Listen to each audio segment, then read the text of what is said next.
None of us are real high on this team winning a lot of games. So, what does a successful season look like for Robert Griffin III, Mary Kay?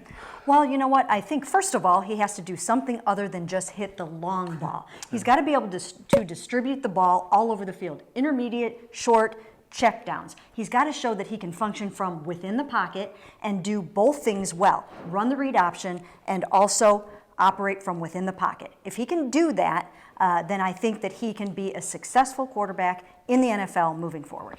You know, the sad thing is here, even if he does all that stuff and the team loses, I think fans are still going to look at this as not a successful season. I think it's more intangible than that. I think it's just giving you the sense of hope for the future, which I think is kind of the overlying thing of this whole team, is having hope for the future. So if he gets through 13, 14 games, as the starter, I think that's the big step.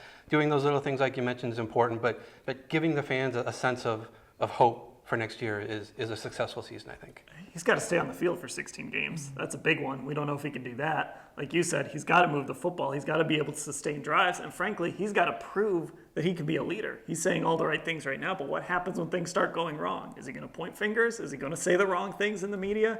I think there's a lot of tests that Robert Griffin III has to pass. Absolutely, and chief amongst them is probably reading defenses. I've got guys all the time texting me and saying he struggles to read defenses. Can he do it? And you look back at that third preseason game, and there were throws that were there that he didn't take for some reason. That's right.